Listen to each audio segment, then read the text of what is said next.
आता येणारी जे काही 10वीची परीक्षा आहे 21 फेब्रुवारीला 10वीची परीक्षा सुरू होईल आणि 12वीची परीक्षा 11 फेब्रुवारीला.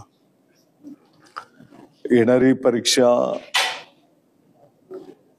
कॉपीमुक्त परीक्षा कशी संपन्न होईल या दृष्टिकोनातनं विभागाने फोकस केलेला आहे. सर्व विद्यार्थ्यांना मी परीक्षेच्या संदर्भामध्ये शुभेच्छा देतो आणि शुभेच्छा देत असताना आता ही कॉपीमुक्त परीक्षा होणार आहे आणि म्हणून त्यांनी जास्तीत जास्त अभ्यास करावा असं पण मी त्यांना आवाहन करतो. 15 मेला या परीक्षेचे निकाल अपेक्षित आहेत. आता अनेक विषयांवर आमची चर्चा झाली. काही पॉलिसी डिसिजन्स आहेत, काही छोटे निर्णय आहेत, तर आयुक्त महोदय संचालक महोदय ते करतील.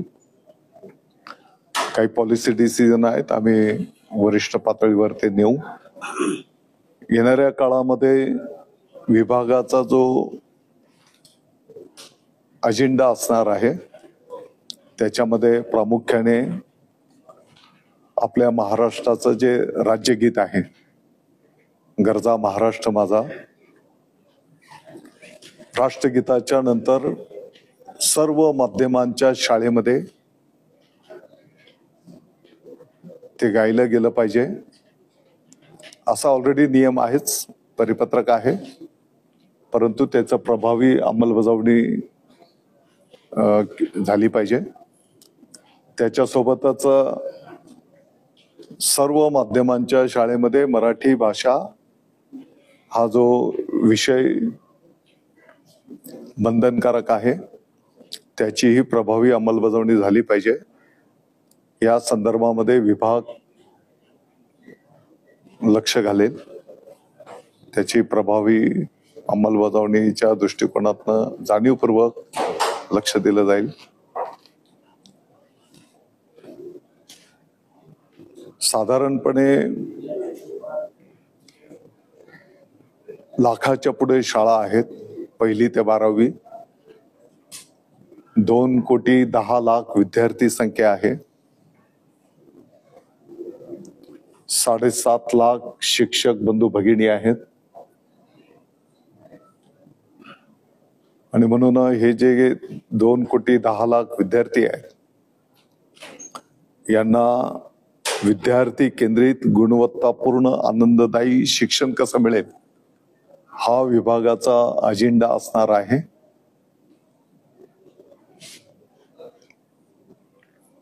लहान लहान गोष्टींवर आम्ही लक्ष देऊ आणि आपल्याला जे काही अपेक्षित आहे की साधारणपणे 1लीच्या विद्यार्थ्याला अक्षरांची ओळख झाली पाहिजे, आकड्यांची ओळख झाली पाहिजे. 2रीच्या विद्यार्थ्याला किमान लिहिता वाचण्याची सुरुवात झाली पाहिजे आणि 3रीच्याला तर आलंच पाहिजे. तर या दिशेने आपल्याला जायचं आहे. ते जात असताना त्या विद्यार्थ्यांची आरोग्याची पण काळजी विभाग घेईल. मग तिथले स्वच्छतागृह पण चांगले असले पाहिजेत. जिथे भोजन तयार होतंय ते रूम्स पण चांगले असले पाहिजे. कोणकोणत्या माध्यमातनं आपण शाळेंचा विकास भौतिक दृष्टिकोनातनं साध्य करू शकतो याचा पण एक अजेंडा आम्ही तयार करायला घेतलेला आहे की जेणेकरून टप्प्याटप्प्याने आधी एक तालुका पातळीवर काही शाळा आपण चांगल्या करूया आणि मग इतर शाळेंमधला आपण एक वर्ग आधी चांगला करूया की त्याचा लाभ इतर विद्यार्थ्यांना पण त्या ठिकाणी मिळू शकेल. म्हणजे कमी वेळेमध्ये एनलार्ज विद्यार्थ्यांना, जसं आता ई माध्यम आहेत, काही ठिकाणी आपल्याला मोठ्या ज्या शाळा आहेत तिथे वाचनालय असेल, प्रयोगशाळा असेल, डिजिटल क्लासरूम असतील, अशा परिपूर्ण काही मॉडेल शाळा आपल्याला करायच्या आणि काही शाळेमध्ये एक वर्ग तो त्या पद्धतीने करायचा की जेणेकरून एन लार्ज विद्यार्थ्यांना त्याचा फायदा होऊ शकेल. पुढचं आर्थिक वर्षाचं नियोजन या दिशेने विभागाच्या वतीने विनंती केली जाईल. जी काही शिक्षक भरतीची प्रक्रिया आहे, टप्पा 2 तो लवकरच सुरू करण्यात येईल. त्याच्या आधी काही शाळेंचे काय बोलतो आपण, संच मान्यता, ते पडताळणी, त्याचा एक विहित कार्यक्रम विभागाने घोषित केलेला आहे आणि त्याप्रमाणे मग जे काही रिक्वायरमेंट व्हॅकंट पोस्ट असतील त्या पद्धतीने मग हे शिक्षक पाठीमागच्याच काळात जे काही निर्णय निवड झालेली आहे त्याप्रमाणे विभाग पुढे जाईल. येणाऱ्या काळामध्ये आपले जे काही शिक्षक बांधव असतील किंबहुना काही अधिकारी कर्मचारी यांचं शाळाबाह्य काम कसं कमी करता येईल याही संदर्भामध्ये एक समिती गठीत करण्यात आलेली आहे. काही ठिकाणी असं पण होतं की एकच माहिती 3 वेळेस द्यावी लागते, तर ते काम कसं कमी करता येईल. काही काम ई माध्यमांच्या माध्यमातून तो डाटा जर दिला तर तो एकदा उपलब्ध असला तर परत परत मागण्याची आवश्यकता पडणार नाही.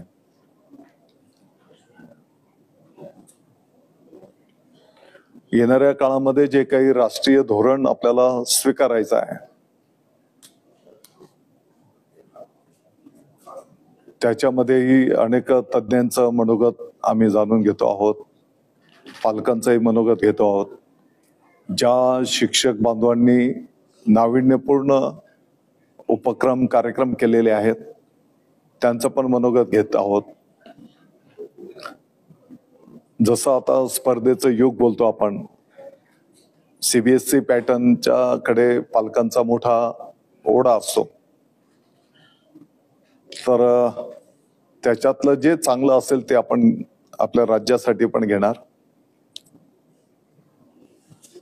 आता सीबीएसई पॅटर्न मध्ये देशाचा इतिहास आहे, तर आपल्याला इतिहास आपल्या राज्याचा घेत असताना राज्याचा इतिहास घ्यावा लागेल, त्याला जास्त हायलाइट करावा लागेल.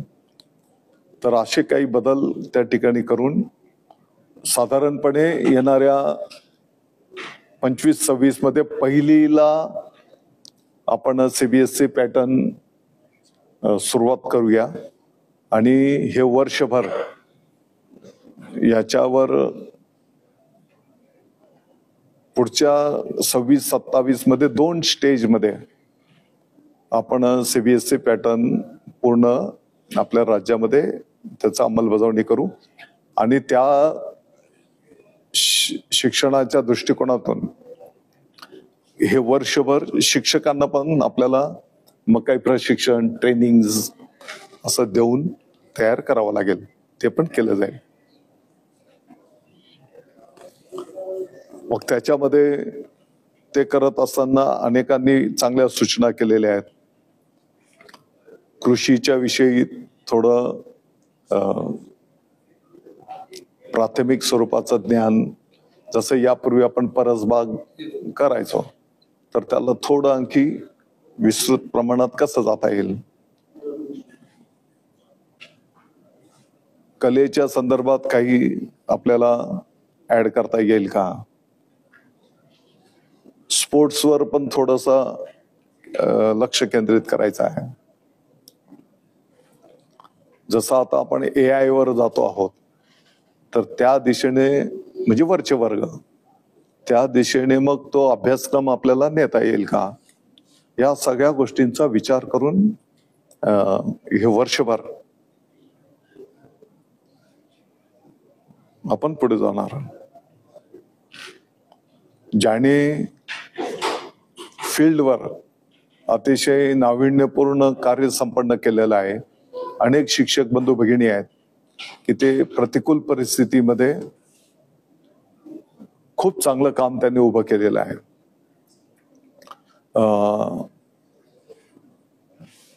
अधिकारी आहेत, तिथल्या पालक संस्था आहेत की ज्याने खूप चांगलं काम केलेलं आहे. अनेक सेवाभावी संस्था आहेत की त्या हे शिक्षणाचा विषय केंद्रित करून सेवा करतायत. अनेक शैक्षणिक संस्था पण आहेत, काही शाळा व्यवस्थापन समिती आहेत, अधिकारी आहेत. तर येणाऱ्या काळामध्ये शक्यतो फील्डवर त्याने काय चांगलं कार्य केलेलं आहे ते विषय फोकस करून त्यांचा सन्मान केला जाईल. यापूर्वीच्या पण चांगल्या योजना त्यांना पुढे नेलं जाईल.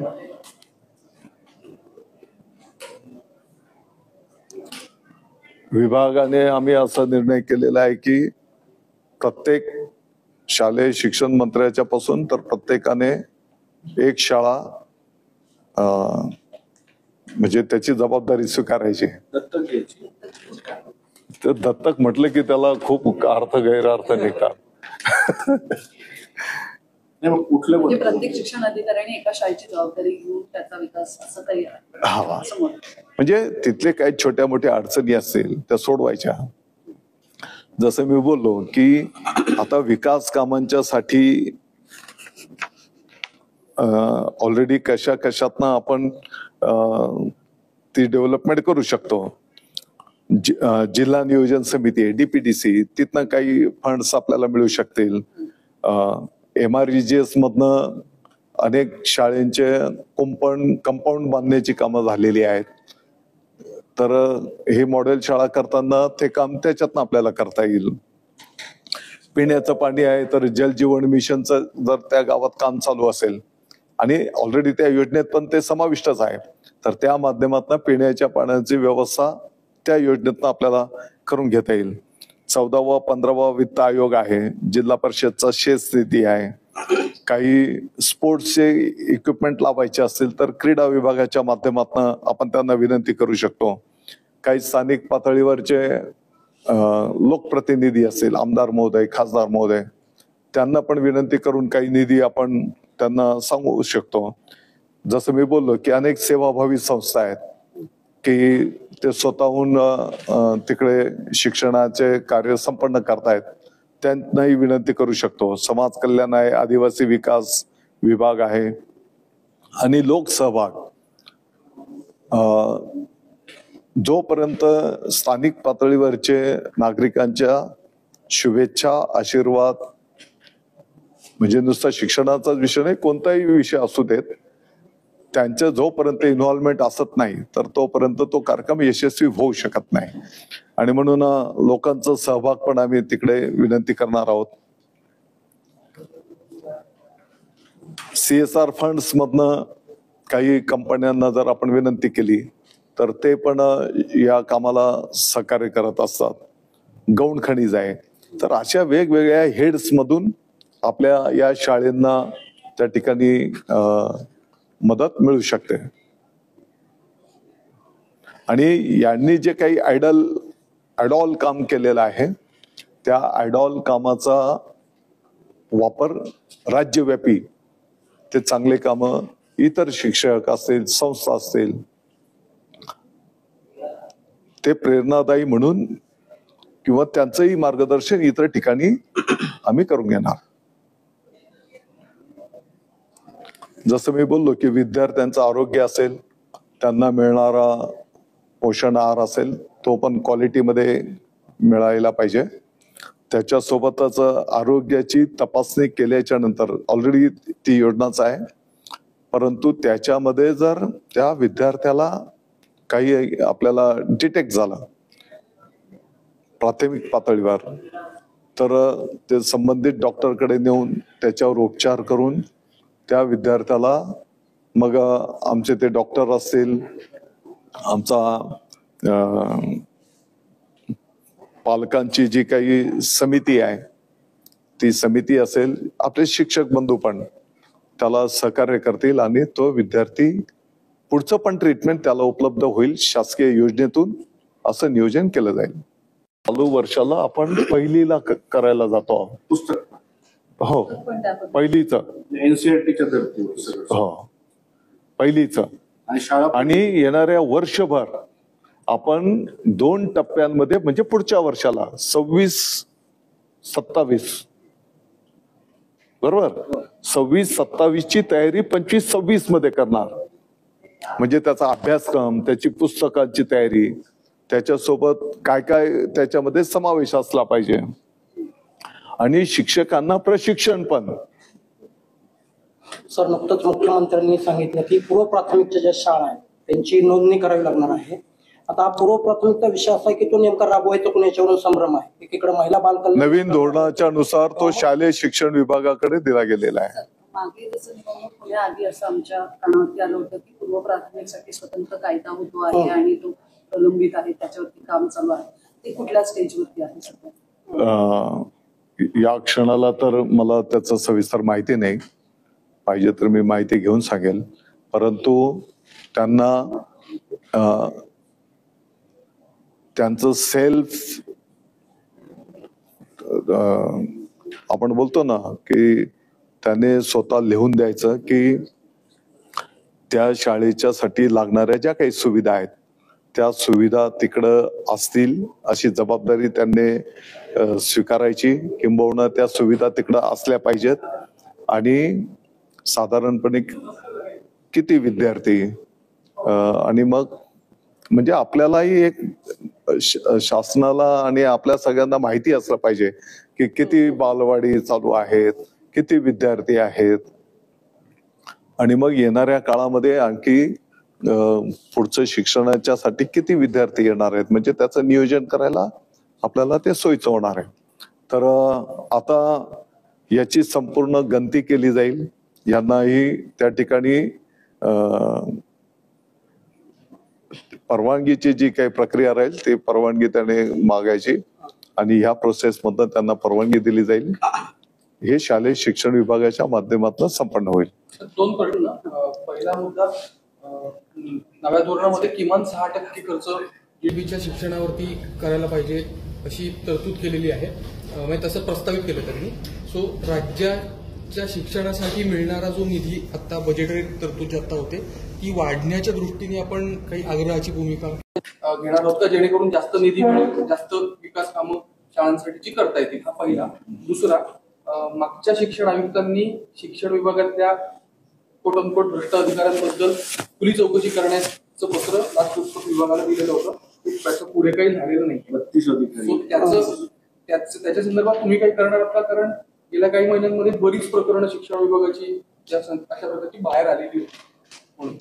तुमचा पहिला जो मुद्दा होता की नवीन निधी आणि आपलं धोरण काय असेल, तर त्याचं मी तुम्हाला एक थोडक्यामध्ये माहिती देण्याचा प्रयत्न केला की किमान तालुका पातळीवरची ती शाळा आणि प्रत्येक शाळेतला एक वर्ग आणि मग इतर पण लहान लहान गोष्टी मी आपल्या समोर ठेवलेल्या आहेत. तर यासाठी निधी सरळ गोष्ट आहे. राज्य शासन आणि केंद्र शासनाला आम्ही त्या ठिकाणी विनंती करूच. आणि आता हे जे काही तुम्ही माहिती दिली, मला वाटतं की या संदर्भातलं मी निश्चितपणे माहिती घेईल आणि जे कोण चुकीचं काम जो कोण करत असेल तर त्याचं चौकशी करून त्याच्यावर कारवाईचा काही विषय निर्माण होत नाही ते केलं जाईल. सर, शिक्षक भरतीच्या अनुषंगाने तुम्ही सांगितलं की आपण करतोय सुरू, परंतु आणि संच मान्यतेतनं पण सांगितलं, पण दुसऱ्या टप्प्यामध्ये साधारण किती शिक्षकांची भरती होऊ शकते? कारण माझ्या माहितीप्रमाणे संच मान्यतेमध्ये अतिरिक्त शिक्षकांची संख्या जास्त होण्याची शक्यता आहे आणि त्यांचं जर समायोजन केलं तर दुसऱ्या टप्प्यामध्ये भरती होऊ शकणार नाही, म्हणजे कमी प्रमाणात होईल. आता मागच्या अगदी विनोद तावडे असल्यापासून होतं की 12,500 शिक्षकांची भरती करणार, परंतु आता जवळजवळ 6-7 वर्ष झाली एवढी काही भरती झालेली नाही. या वर्षी तुमचा काय आकडा आहे आणि मग तशी परिस्थिती आहे का की साधारण किती शिक्षकांची आपण भरती करू शकतो? कारण इच्छुकांचा आकडा खूप आहे. मागच्या जी भरती झाली 18,000 18 या 18,500 19,000 शिक्षकांची भरती झाली पवित्र एवढे. पोर्टल मार्फत है ना. नाही झाले म्हणजे त्याच्या आकडेवारी दिली तर बरं होईल तेवढे आकडेवारी आकडेवारी पण आणि यादी पण देऊ नुसतं हसला. आणि दुसऱ्या टप्प्यात मग किती होईल? 10,000 की जवळपास आहे है ना. ती संख्या आपल्याला एक आठवडे में एक्झॅक्ट संख्या पोर्टलवर असणार और ते पोर्टल सर्वांना ऍक्सेसिबल आहे. आम्ही प्रयत्न करू की जे काही माहिती आहे ते सर्व लोकांना बघता हवे. त्याचं कारण असं आहे सर, फक्त जिल्हा परिषद आणि महानगरपालिकेचीच शिक्षक भरती जी आहे ती सुरळीत होते. बाकीच्या महाविद्यालय स्तरावर किंवा शाळा स्तरावर काय आहे मी ते वेगळं सांगायची आवश्यकता नाही. अशी परिस्थिती आहे की तिथं व्यवस्थापन जे व्यवस्थापन खाजगी व्यवस्थापन जे सांगितले जे ग्रँटेड आहे त्याच्याबाबत मी मागच्या 10 दिवसांमध्ये जे संचालक प्राथमिक और माध्यमिक सतत संच मान्यता करून आता फार मोजके त्यांचे प्रलंबित आहे. तुम्हाला मी त्याचं सर ताजं उदाहरण देतो. रयत शिक्षण संस्थेचा विषय आहे. आपले पवित्र मधले सगळे शिक्षक तिथं भरती झालेले आहेत आणि तिथले लोक कोर्टात गेलेले की आम्ही एकतर आम्ही राहू नाही तर हे राहू. अशा परिस्थितीमध्ये कुठेतरी याच्यावरती केवळ आकडेवारी न सांगता किंवा केवळ आमच्याकडे 14,000 भूमिका घेणं अपेक्षित आहे. 14,000 खाजगी व्यवस्थापन के संस्था आहे है ना. एकाचे एक विषय झालेले आहे लेकिन ते सुद्धा एक वर एक जे काही मेरिट पवित्र पोर्टल आज टाईप में आलेले आहे त्याला मान्य करत आहेत.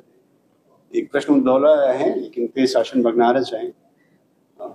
ठीक आहे. मग दुसऱ्या टप्प्यात तुम्ही 10,000 भरती करणार हा आमच्यासाठी महत्वाचा विषय. आपल्याला एक्झॅक्ट संख्या देतो. जसं आता मी सांगितलं की पट पडताळणीचं प्रोसेस मध्ये आहे आणि त्याचा एक शेड्यूल कार्यक्रम दिलेला आहे प्रत्येक जिल्ह्याला आणि त्याच्यामधनं नेमकी आकडेवारी पुढे येईल. आता 10,000 म्हणजे तुम्ही उद्या आणखी 9,900 झाला तर तुम्ही 10,000 बोलले होते असलं नको. सर एक संवेदनशील विषय आहे की शाळांमध्ये राज्याच्या बदलापूरची घटना तुम्हाला माहिती आहे पण अशा घटना दर आठवड्याला शहरांमध्ये किंवा वेगवेगळ्या ठिकाणी होत आहेत. तर ऍक्शन प्लॅन आपण काय करणार आहोत का? एकाही शाळेवरती आतापर्यंत कारवाई होत नाहीये. आपण फक्त नोटिसा काढल्या जातात शिक्षणाधिकाऱ्यांकडून की शाळांमध्ये कारवाई केली जाईल पण प्रत्यक्ष कारवाई काहीच होत नाही. प्रकरणानंतर मान्यता संबंधित शाळेची काढण्याची तरतूद आपण शासनाने केलेली आहे पण त्याची अंमलबजावणी मात्र होताना आजपर्यंत दिसलेली नाही. तो आपण जे बोलले त्याचं तर मी माहिती घेईन परंतु सगळ्यात महत्वाचं गोष्ट म्हणजे ती जी दुःखद घटना झाली ती दुर्दैवी आहे आणि त्यानंतर काही निर्णय विभागाने पण केले. उदाहरणार्थ सीसीटीव्ही लावणार. अर्थात नुसतंच सीसीटीव्ही लावून ते विषय सुटतील अशातला काही भाग नाही. किंबहुना शाळेत तर बिलकुल घडायलाच नको परंतु शाळेतच नाही तर कुठं पण असल्या घटना घडायला नको. बरोबर. तर आता हा एकंदरीत विषय मानसिकतेचा आहे. आपण तर कठोर कारवाई करणारच. जिथपर्यंत विद्यार्थिनींना पण आम्ही काही विषयांवर जातो आहोत. उदाहरणार्थ गुड टच बॅड टच याचं पण शिक्षण कसं देता येईल आणि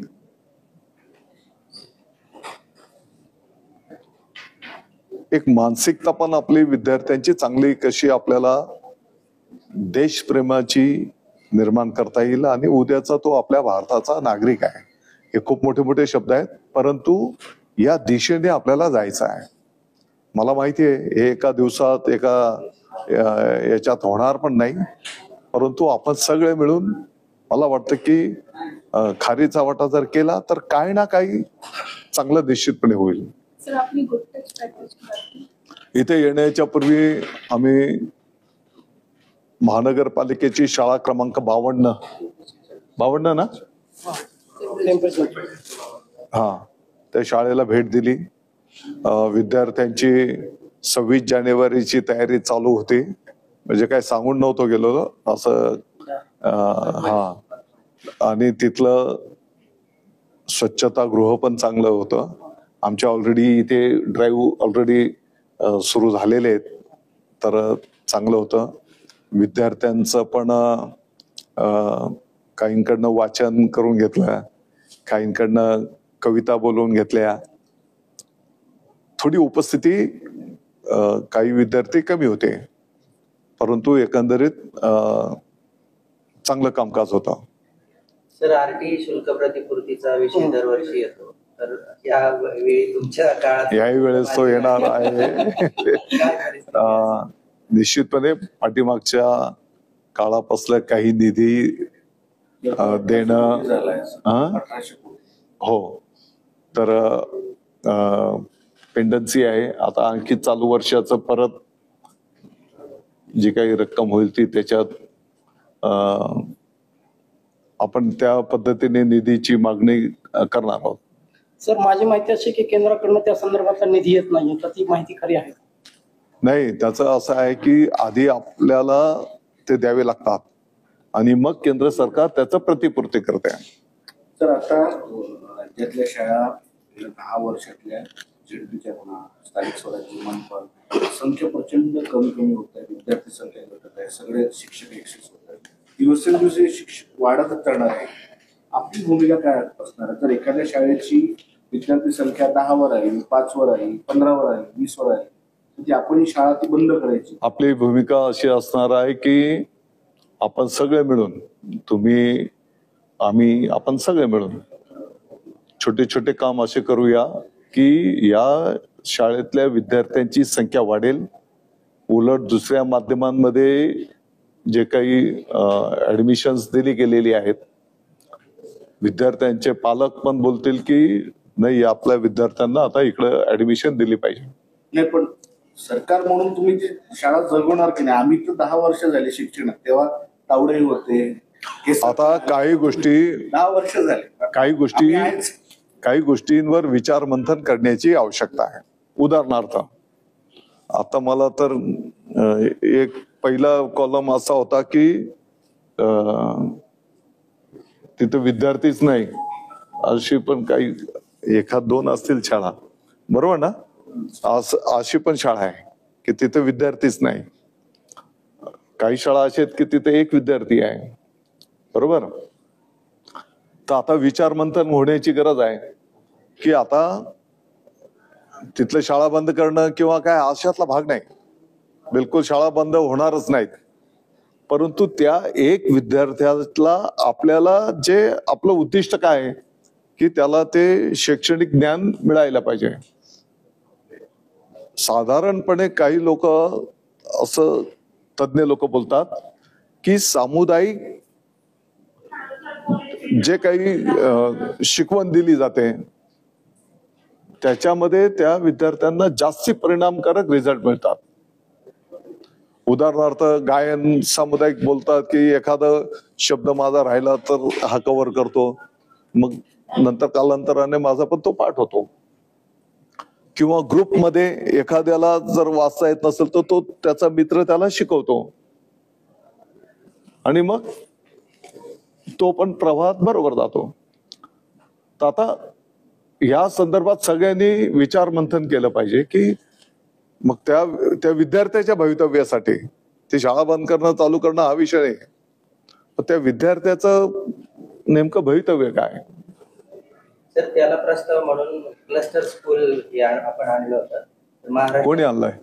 चालू आहेत राज्यात, समूह शाळांचं चालू आहे, तर त्या पुढे वाढणार आहेत का? काही विषय आम्ही आता, जसं मी बोललो की काही तज्ञ लोक, शिक्षक, आता हे संवाद साधतो.